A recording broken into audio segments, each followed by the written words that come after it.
إن حساب لفرو إن دورش ودعضه وأوح لقى باربانا وايد دجال كي قبيل يكيد بيض وقوف شلة dadku fikrad kama haystaan nidaamka xisbiyada badan wuxuu yahay fikrad kama haystaan mar haddii odayaashii wixii wali yihiin habeeleed maamulkii taladii waa la wadaagay oo madax banaana ma inuu shaqaynayso dimuqraadiyad beeleedna ma filan karo barlamaanku wuxuu ka kooban yahay 66 qof 66 qof waxaa ku jira 2 qof oo haween ah dhinaca dawladda iyo dhinaca odayaasha toona waxba kuma haysan in aan la dooran qabqablayaasha iyo odayaasha qolo kastaaba ay doorato ninkii wax yaqaana ama maxay tahay cilmi leh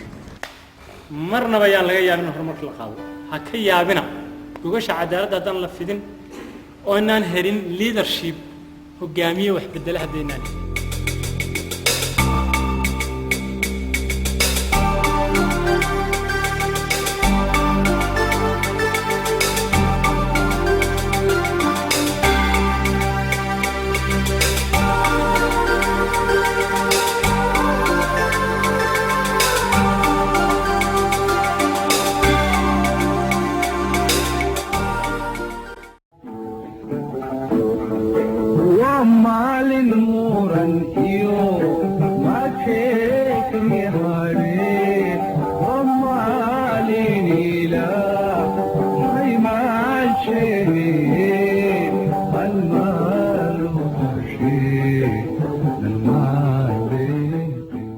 dawladda Puntland waxaa dhidibada loo taagay sanadkii 1998 waxayna ka mid tahay guulaha ugu waaweyn ee u soo hoyday Puntland intii ka dambeysay burburkii qaranka Soomaaliyeed dhismaha dawladda Puntland waxaa ka qayb galay dhammaan qaybaha kala duwan ee shacabka sida aqoon-yahanada haweenka waxgaradka ganacsatada iyo odayaasha dhaqanka oo iyagu gaar ahaan lagu tilmaamo in ay yihiin budligayaashii dawladda Puntland iyaga oo dhexda u xirtay juhdi badanna ku baxshay meel marinta himiladan waxaan nasiib wanaag ahaa isma dhaqameedka shirka hogaaminayay ahaa inay ahaayeen niman runtii aad u adag dhaqankana ku adag wax badan oo tanaasulaadana maaragtay dadka u sameeyay مثل ذا ما لبضن إرجع لسوق قبتي أما وايريهن أما وابديهن هنا يحليين مثلا قبل كانوا قالين هذا برلمان كبنت لان ووير يهي أنا جاي كان قريب أنا الإسلام كلا تشنبه معش ضد بانكو قانوناي Puntland waxay ku guuleysatay hirgelinta nidaam doorasho oo ku dhisan dimuqraadiyad iyadoo muddo 10 sanadood ah ay hoggaanka u qabteen 3 madaxweyne oo loo doortay si xor ah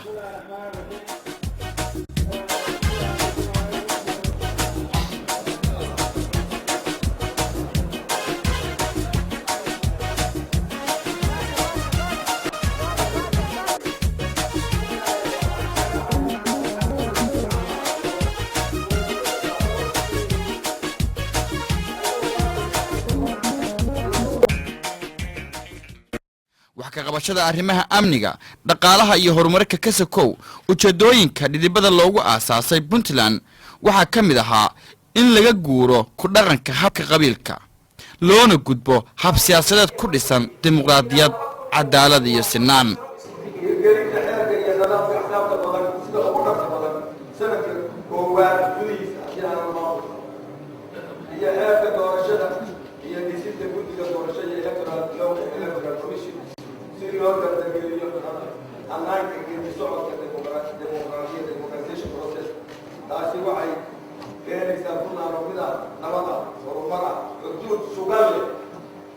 state jurisdiction by getting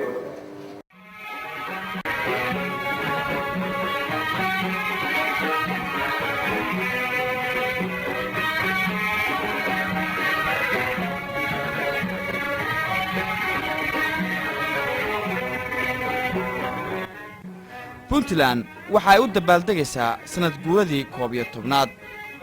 inkastoo Puntland ay hadda dhisan tahay 12 sanadood haddana waxaa jira walwal dhinacyada dhamaystirka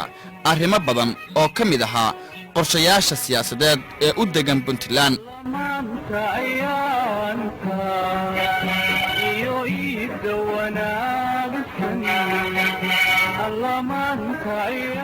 su'aalaha muhiimka ah ee loo baahan yahay in jawaab loo helo waxaa ka mid a maxay yihiin caqabadaha hortaagan in puntland laga taabageliyo nidaam dimuqraadi ah oo ku dhisan cadaalad sinaan iyo habka asxaabta badan aragtida dadweynuhu ka qabo arrimaha muhiimka ah waxaa lagu asteeyey cilmi baaris ay hay-adda BDRC iyo hay-adda bahwadaagta laah ee Interpeace ka fuliyeen deegaanada puntland taasoo diiradda saartay arrimaha la xiriira dimuqraadiyiinta hab siyaasadeedka puntland filimkan waxa uu ku salaysan yahay natiijada ka soo baxday cilmi baarista waxaana ka qayb galay qaybaha kala duwan ee ummadda sida mas'uuliyiinta maamulka aqoon-yahanada odayaasha dhaqanka dumarka dhalinyarada culimaaudiinka beelaha laga tirada badan yahay iyo ururada maxalliga ah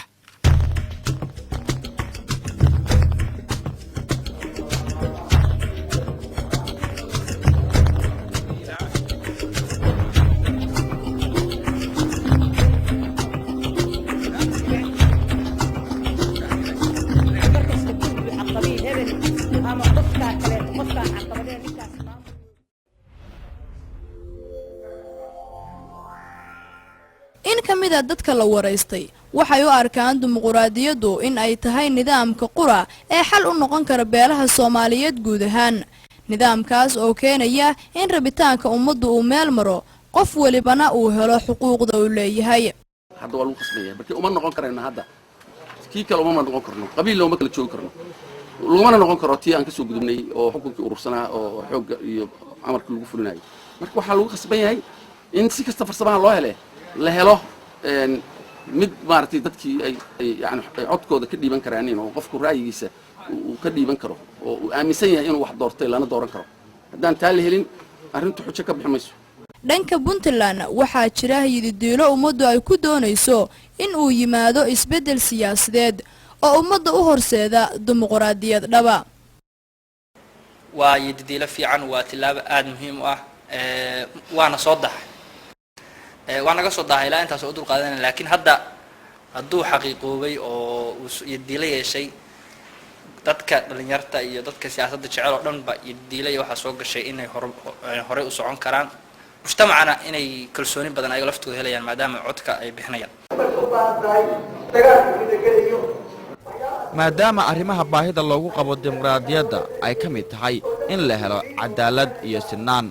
waxaa laga maarmaan ah in bal marka hore ummaddu ka wada qayb gasho talada dad badan oo awal mataqaanaa aan maamulka hadda jira lug ku lahayn oo ka maqnaa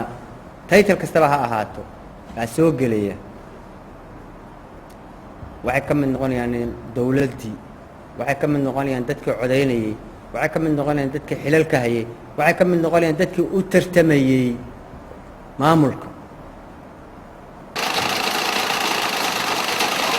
marka la eego Soomaaliya guud ahaan haweenku kaalin laxaad leh ayay kaga jiraan nolosha dhaqaalaha iyo waliba nabadalinta beelaha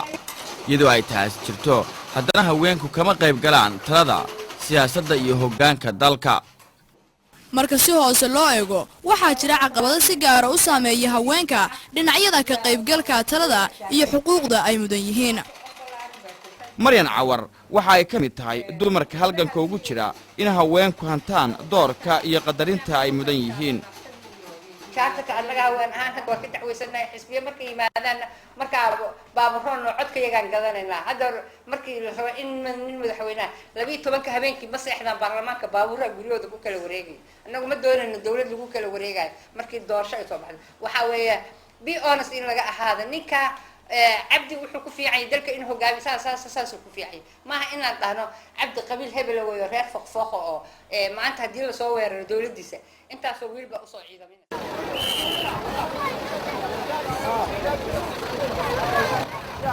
haddaba maxaa hor taagan in haweenku si buuxda uga faa'iidaystaan fursadaha kala duwan laga bilaabo fursadaha shaqo ilaa iyo hoggaanka iyo talada maamulka qaranka haddaad u tagtid meel tagtid oo tiraahdo wareede waxaana gabar garajuweytida aqoon baan u leeyahay meeshan booskana waa bannaan yahay waxaan rabaan booskan in aniga laygu qoro ilaa booskan qofkii u qalmaanahay waxaa la leeyahay u tag odagi reerkiina ahaa baa nin keenay orod isaga u tago isaga warqad ka soo qaado waxaad moodaa oday dhaqameedku inuu ka qabo cuqdad haweenkaba because waxa weeye traditional caado Soomaaliyeed buu ku beesgaraysan yahay oo gabadhi wayna xishoto gurigeeda joogto oo odayaasha ka dambayso tiiba weli ku qufulan maskaxdooda odagi haddaad u tagtid oo tiraahdo warheedeedeer oo meeshan anaa u qalma ninka meeshan aad geysanin u qalma maaha waa nin aan aqoonti meeshan lahayn markaas ku leeyahay caruur buu biilanaya ya naag baa tahay qaaran laga helmo waxba laga helmaayo niman shisheeye reer shisheeye la tagaysa waxaa